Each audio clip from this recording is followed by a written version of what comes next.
1,3 miliar per bulan, enak banget ya kan? Tetapi untuk normalnya, sulitnya pekerjaan berbanding lurus dengan fee yang didapatkan. Gaji 1,3 miliar per bulan adalah fantastis, maka fantastis pula tingkat kesulitannya. Nah kira-kira apaan pekerjaan yang pekerjanya dapat fee segitu, selain gaji pemain bola paling profesional? Jawabannya adalah nelayan. Tapi nelayan bukan sembarang nelayan, soalnya yang mereka tangkapin adalah kepiting Raja Alaska. Nah kepiting Raja Alaska ini termasuk jajanannya anak sultan yang harganya selangit. Dalam salah satu sumber disebutkan jika kepiting Raja Alaska per 100 gram dihargai 190 sampai 200 ribu rupiah.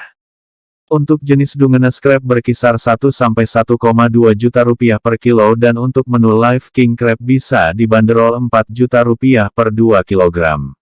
Nah jika telah diolah menjadi makanan, harganya lebih melangit lagi. Dilansir dari Asiawan, pernah ada seorang perempuan yang mesen makanan di salah satu restoran seafood di Vivo City.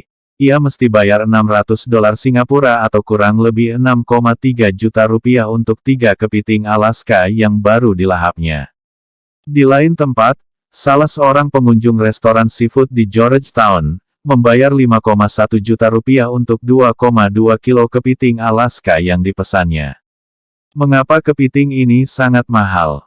Sesuai dengan namanya yakni kepiting Raja Alaska, maka ia hanya bisa ditemui di perairan lepas pantai Alaska. Untuk mengambil kepiting ini, para nelayan, khusus punya jadwal tertentu karena emang gak bisa sembarang waktu untuk nangkepinnya. Para nelayan akan berburu kepiting ini di bulan-bulan dingin alias Oktober dan Januari doang, itu pun satu kali nangkepin dalam sebulan waktunya cuma 4-5 hari saja. Pernah? Pada tahun-tahun 2005 sampai tahun 2006 ada 250 kapal sukses nangkepin 14 juta pon kurang lebih 7 juta kilogram kepiting Raja Merah dalam waktu 4 hari saja. Selain karena hidupnya hanya di perairan lepas pantai Alaska, untuk itu pasokan kepiting Alaska menjadi sangat terbatas, dan hanya bisa dijumpai di restoran tertentu saja. Kepiting ini aslinya ada 3 macam, yakni kepiting Raja Merah, kepiting Raja Biru dan kepiting Raja Emas, cuma yang top adalah si Raja Merah ini. Selain nangkepinnya cuma Januari dan Oktober saja dalam setahun, pekerjaan menangkap kepiting ini termasuk dalam pekerjaan yang paling sulit di dunia. Untuk itu orang yang bersedia menjadi nelayan kepiting Raja Alaska mendapatkan honor yang tidak main-main. Gaji yang disodorkan pada mereka berkisar 240 juta hingga 1,3 miliar per bulan berdasarkan banyaknya yang didapat. Tetapi pekerjaan ini termasuk sedikit peminatnya, oleh karena resiko terluka hingga tewas nelayan kepiting Raja Alaska 50 kali lebih besar dari pekerjaan lainnya. Mereka adalah orang-orang yang harus berada di tengah lautan, harus fokus dan jeli serta waspada dalam menangkap kepiting ini. Sebab kepiting Raja Alaska bisa menyerang orang yang mengusiknya.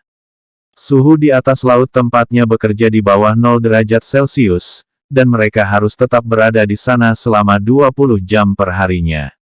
Dilansir dari website House of Wax dalam artikel How Rough Waves Work tahun 2007, sebanyak 128 dari 100.000 nelayan kepiting Raja Alaska tewas saat tengah berlayar, karena ganasnya cuaca perairan Alaska yang senantiasa menghantam kapal-kapal mereka.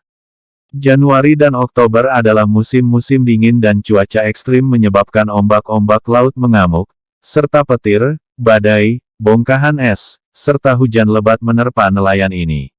Para nelayan yang kembali dengan selamat, pasti mengalami beberapa luka di tubuh mereka, dan yang paling dramatis, para nelayan yang hendak pergi menangkap kepiting biasanya pada malam harinya akan berpesta dan bersenang-senang dengan kerabat dan keluarganya karena mereka tidak tahu apakah ini akan menjadi perjumpaan terakhirnya selepas berlayar besok. Nah kira-kira kalau ada yang rekrut buat jadi nelayan kepiting Raja Alaska, dengan segala horornya konsekuensi di atas pada mau gak?